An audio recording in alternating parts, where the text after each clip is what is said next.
Hello, good morning. It's Imogen and Shay here for our next conversation. And this time we're going to be talking about how we might harness the power of connection and community and connection, and why it might seem like a little bit of magic what can Mhm. happen. Um, so if anyone's been watching these videos before, Shay and I are now collaborating to offer some courses and groups for people um, dealing with stress and trauma. And Shay brings a wealth of knowledge and experience as a trauma survivor and a trauma awareness activist, and someone who has delved deeply into the neuroscience around trauma. So let's start with today's topic. So at the most basic level, why do we need connection with others? At the most basic level, because it is safety. As we evolved as a species, as human beings, and even way before we became Homo sapiens, we depended on connection for survival. And through the ages, banishment has been considered, one of the most extreme punishments because usually it means you're going to die alone and probably miserable. And our nervous systems uh, register lack of connection the same way as if it's a threat. And that means our bodies respond as if we're under threat. So if we're chronically disconnected, our bodies are chronically fearful, and we're getting flushed with all the hormones, the stress hormones that are actually neurotoxins. They damage our brains and our nervous systems and the rest of Well, our bodies. I'm sure I've heard in the last couple of years that there's been studies done that show that loneliness, I think this is in the United States, is one of the highest predictors of poor health outcomes, higher, or at least the level with kind of smoking and things like that. Mm-hmm. Um, Mm-hmm. And there's a reason for that. It's not any kind of woo yeah, woo or just yeah, feelings or it's it's our neurophysiology demands that we have safe connections, and everybody's need is different, and we're going to have times where we're more and less connected, but beyond a basic amount of connection, our nervous systems and therefore our health and our mental health, all our health suffers. Studies show that 40% of adults in like Western developed countries are lonely, uh, and that means that there are millions and millions of people who are living as if they're in danger, and that means they can't function as if they're not in danger. So they're crankier. They're going to have more car accidents. They're going to lose their phone more often. They're going to have blow ups at work more often. They're going to hit their kid more often. All those things because they don't have the safe connection. And the yeah, pandemic, of course, has brought that to the forefront.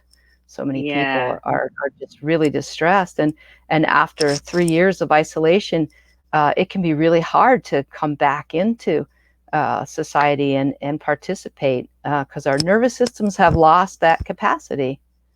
And we've also learned that that meant danger. Hmm. Which Oh, added to it, which yeah. felt, so we created different pathways around it. So we have a competing needs because we have the danger that we learned that we had to stay away, but we Hmm. also have the more basic need that we need the social connection. And Yes, so that's an it's like excellent really gets, point. Yeah, yeah, yeah. Our need for social connection is, I think, 200 million years old, and our need for safety is 300. So those are some very ancient, competing, very basic needs. And you're yeah, right that put us all in basically um, the dilemma of the abused child when what's supposed to be the safe connection with the parent who protects them is actually the source of threat that gives us that that yeah dual at a much but it's the deeper same and thing, harmful level, but it's that right? same It is the same clash of thing, needs. right? And especially when you're talking about 3 years of it and through the whole culture, because everybody's scared. I remember, the first times I went out during the beginning of the pandemic, like there's a lady in the aisle at the craft store with me, and I'm like, like my body's going, get away from her. We both had masks on, and we're both like smiling, but we're both like, and so years of that builds up our threat detection toward other people, and that is it's in conflict with our neurobiology. We are designed to connect with each other, and without that, we're chronically stressed, and we're not going to be living our best lives, as they say. We can't. I'm also struck just by what you've been talking about, as that someone who identifies as an introvert. There's a lot of kind of popular misconception about introverts is like that we don't like people. Doesn't mean you're a curmudgeon. And that we only want to be on our own. And it's very much true that I relish and value alone time, me time every day, if at all possible. But it doesn't mean I don't need connection. I do. It might just look different from how someone who's very much on the extrovert side of the scale wants it. I might want a few close friends, rather than big groups and everybody lots of has unknown. Somebody else might be want to be center stage or something, and that's all about our individual temperament and probably a lot to do with the way we grew up and what needs were not met as children and all that. So just to say that I think my point was that how that social connection works for you as an individual can look quite different. We can have, but we all need it in some way, and especially having close friends, I guess, people that you're very comfortable, people that you can be yourself with, and that's really what the connection is about. The UN has commissioned research on happiness around the world, and the Danish people are the happiest, and the research indicates that it's likely because of their belonging behavior. They are our belonging culture. They belong to lots of groups and organizations, and they follow up with each other and check in with each other as a culture. That's part of who they are. That's interesting. So what would you describe as the elements that make up safe connection? What does it actually look like? That would be trust, goodwill, and respect. And that comes down to being able to participate in the energy and information flow of the relationship without making judgments about or being stuck in your own past or projecting things for the future, but being really present and being open to what the process is in the other person and between you, because a relationship is a dynamic process. So you both feel safe with each other. You can be who you are. You're not going to be threatened, not just threatened, physically or verbally, but also you're not going to be, bullied or excluded or left out of the group or shamed, things like that. That's what makes people feel safe, being accepted and welcomed. So those, well, I guess we kind of were looking at the more of the signals of safety and connection, but you did mention some of the things that would mean the opposite. What signals of threat, of disconnection? What would like those be? labels? Well, being dismissed or minimized, or your lived experience denied. People do this all the time with simple common phrases like, "Oh, you'll get over it. You got this. Just let it go." That's a brush off and a denial, and people do that for a lot of reasons. They think that really it's the best they have. Even and they think that they're doing something constructive. They don't stop and think, well, what am I actually saying here and what am I doing? They don't have concept. But when we have a concept, we can recognize, oh, they're giving me the brush off, and that's why I feel lousy every time I visit with them. Maybe I need to change the dynamic in the relationship, or change the relationship and go Yeah, I towards think that something goes that's back. more supportive. Yeah, that goes back to a previous conversation we had. But um, those things that might seem on the surface like quite nice um, um, can be described as a near enemy of Mm-hmm. connection, as in they're not the overt, they're not someone being hostile, threatening you overtly, but they are the things that can undermine that connection, Mm-hmm. because they're dismissive, they're not actually seeing the person. It goes back to where it Yes. talks about compassionate witnessing and Mm-hmm. listening. And people Yeah. really feel that when it happens, and a lot of times people can think that they're connecting, but not really. Um, Somebody told me today that their doctor didn't look up from the computer the whole 5 minutes of the appointment, and then said, "Are you done?" and then dismissed them. Uh, a doctor, yeah, Mm, yeah. is the VA, so I mean, I they was didn't really have actually, a choice. But yeah, I was go ahead. actually thinking about that feeling of being ignored. Hmm. That's not an overt threat, but it's definitely not a signal of connection, is it? Right. Yeah. Feeling Yeah. ignored. Yeah. Well, the thing is, if we don't feel connected to somebody, then our nervous system is concerned that they don't see us as a friend. Then they might see us as an enemy, or at the very least, they might dismiss our needs, our Mm, feelings, our lived experience, and those are all kinds of erasures, really, in the neurophysiological sense. And then they might even hurt us on purpose, or exclude us from the whole mm, clan that means safety and protection, and mm, that leaves our nervous system feeling like we've been ostracized, that we are in very big danger. mm. Um, I'm curious about different levels of connection and how important they are, like the little just um, exchange you might have with the person checking out your groceries Hmm. versus the they don't know you, they don't know what's going on with you, but those little exchanges, if they're friendly, um, Hmm. c- can mean a lot for us, I think. Yeah, Uh, they but can. and They obviously they're not everything. They couldn't. Yeah. Right. You can't survive on a diet of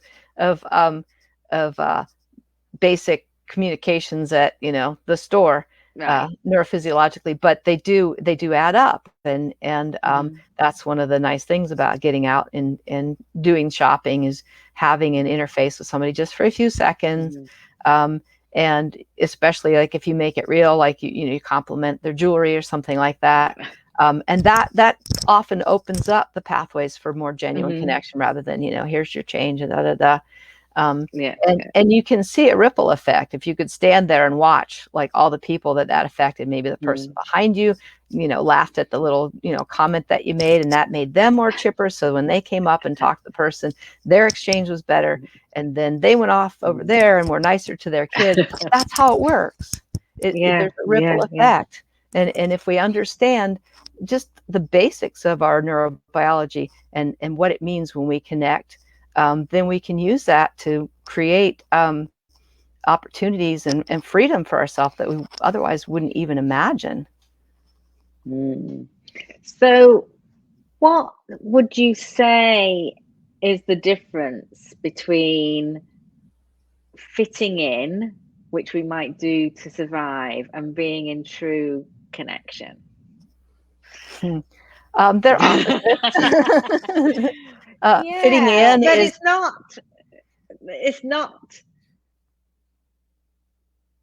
it's not as clear from the outside. right. There's a huge difference from inside you, Hmm. is what it feels like. But from the outside, I think we can, in an attempt to belong, try and fit in. Right. Right. That's what fitting in But is it doesn't trying to act. belong in a place where Mm-hmm. maybe you don't belong. Maybe those aren't really your Yeah. people. Maybe you deserve way Mm, better than that.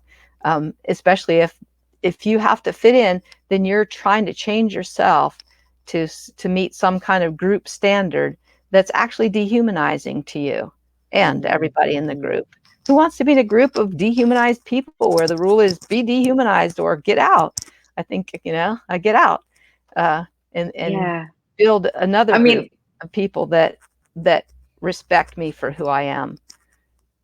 mm, um, so you said something about, in a healthy culture, people don't have to fit in. They Right. are accepted for For who who they they are. are. Yeah. Yeah. And it's not, um, act this way or get out. It's more like Fred Rogers said, I like you just the way you are. Mm, And that takes, mm, acceptance, awareness, information, good intention, because we have to, understand that we're all flawed and we make mistakes and we have issues between us that and in relationships take effort from both sides and all that. It's complex, but it's also rewarding. mm, mm. And the You neuroscience you makes had it a whole lot easier when you understand why people are doing these things. You go, that mm, person is, mm, obviously lost contact with their prefrontal cortex. Maybe there's something I can do to help them calm down, and then we can have a better conversation. mm, absolutely. You had a quote here. Would you like to share that from Barbara I seem to have lost my place on the page, so why don't you go ahead and read that, please? Okay, I'll read this. You shared this with me. So, when you share a smile or laugh with someone face to face, a discernible synchrony emerges between you as your gestures and biochemistries, even your respective neural firings, come to mirror each other. It's micro moments like these in which a wave of good feeling rolls through two brains and bodies at once that build your capacity to empathize as well as to improve your health. And I guess this is, she's a PhD. I don't know if you know any background on the person, but I love A the little bit. quote. Yeah, yeah, I really like her work. I just recently discovered her, Barbara L. Fredrickson, PhD. She has a foundation that looks really interesting. I haven't really delved into it. That quote really jumped out at me, and that's really what I say. It seems like magic, but it's interpersonal neurobiology. Yeah. We're designed to be with each other and to help each other thrive. We're not built for war. War destroys us. That war mentality, that Mm, being separate from each other, of hating people because they're whatever classification, of blocking them out, um, puts us in flight or fight mode, and it's dangerous for yeah. our own health and for our social health as a culture. Um, Yeah. And Go ahead. you were saying about this, so it's not exactly a war situation, but it's got the kind of fight element within it. The people getting by, just pressing Mhm. on to get through versus actually thriving. How does that connect to what we're talking about now with connection and community? Well, in my understanding from personal experience and the study of interpersonal neurobiology, um, it is the lack of connection that is the source of all the strife we see in the world today, whether it's Mm, economic, um, territorial, resource grabbing, racism, any of that. It all comes down mm, to the disconnection. And mm, so if we can even take baby steps, to do one thing to reach out to somebody and make a positive connection and, give them a smile, that has like I said, it has a ripple effect. If everybody could understand this and do, just mindfully apply a little bit every day, our world would change really fast. Be amazing. And we'd be more like the Yeah. Danes. Yeah. So would you like to say anything about your experience, or maybe that of any of our students in the Foundations of Regulation courses that we run, or our ongoing study group, how some of this magic might play out in the community sense? Yeah, I'd like to speak from my personal experience. Uh, Two friends and I have a little art group, and one time one of them came a little bit late. She'd been in a near miss, a car accident, and she was just totally Mm, rattled, and she had issues with car accidents previously, so it was mm, especially, something that could have been very traumatic for her. And our other friend said, "Hey, why don't we do a group hug and see if we can, co-regulate?" And we did, and it was incredible. It was one of the most amazing uh, um, lived experience experiments in neurobiology I've had, because we could feel each other's nervous systems and our own down regulating as we settled into the hug. mm, We felt mm, the one person's, and then the two of us who didn't really feel like, we didn't really need that, we weren't really janked up, we also kind of down regulated. And after, I don't know, maybe a minute of a hug, we're all just like, hey, we feel great, and we all went about and did our art group thing. And the person who'd been really could have been very traumatized and could have had, additional trauma add up on that, she got the safety and connection, the compassionate witnessing that she needed from our nervous systems to hers, to tell her nervous system mm. it's okay now. And she did that, Be and she was safe, fine. yeah. Um, you reminded me just of noticing in the classes that we run, which are virtual, they're online on Zoom, so we can't literally hug each other, Mm-hmm. um, but we do practices together that we're all doing at the same time that has regulate our nervous system. And I think we've all noticed that doing it in a group seems to somehow amplify the effect, because we're not only doing it for ourselves, even virtually, we are receiving lots of visual cues Mm-hmm. of what's going on with the other people. And as Right. we're all calming together, there's that lovely amplified effect. I don't know how else to Mm-hmm. describe it.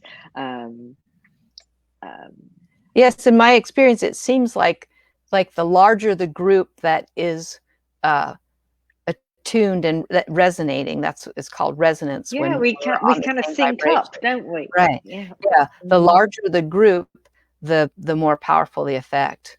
I used to also do sacred circle dancing, and you do very close body proximity, often holding hands. And the time we had 99 people in the sanctuary dancing all at one time, it was incredibly powerful. Oh wow! Oh wow!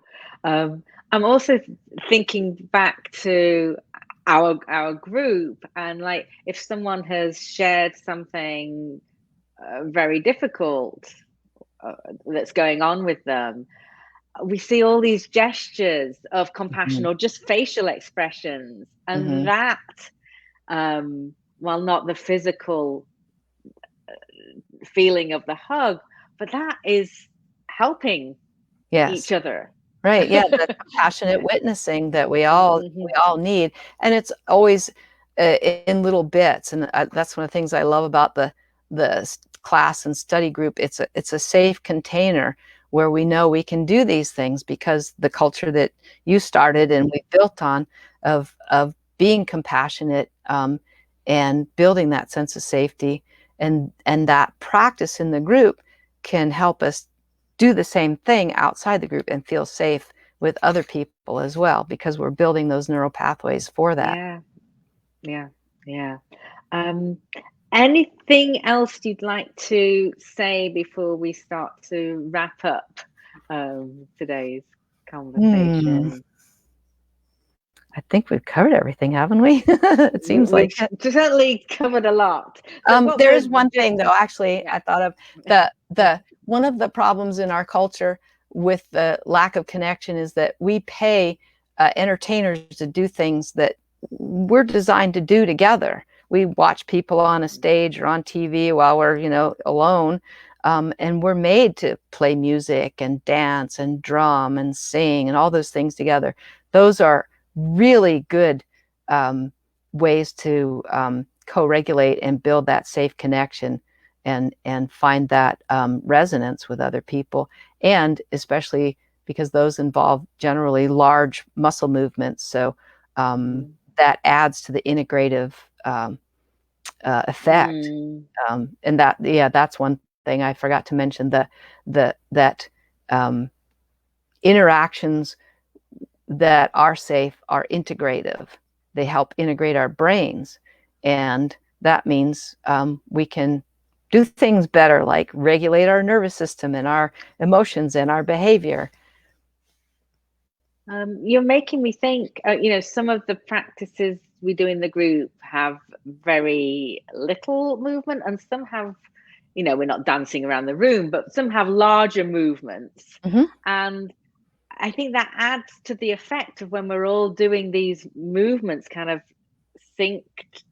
Well, Mm-hmm. we don't have to be in time with each other. That's not exactly, but we do somehow sync up, and Right. Yeah, it's because we're getting yeah. all of those cues from each Mhm, other. The mhm, mhm, watching the posture, the facial expressions, the tone of voice, all that. We pick up on all mhm, that, and that tells us something about what's going on inside the other person.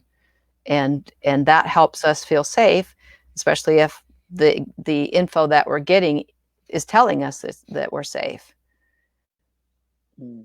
And that's another reason to um, Mhm. build the capacity to feel what's going on inside. Yes, and to be able to do that in a safe way, in a safe place that you feel safe and everything. Yeah. So, um, any key point to wrap up that you? You know what I'm going to say? I think I did. It seems like magic, but it's interpersonal neurobiology. Yeah, it seems like magic, but it's interpersonal neurobiology. Yeah. So, if any of what we've been talking about has intrigued you, or you're dealing with stress yourself or even trauma, we do have our next Foundations of Regulation course starting next Tuesday, the 24th. It's a 4-week online course that we do live on Zoom. So I'll put a link to that under the video. And if you have any questions about anything that we've said or about the course, just please get in touch. I think that's all for today. Thank you, Shay. As Brilliant. always, it's been very interesting.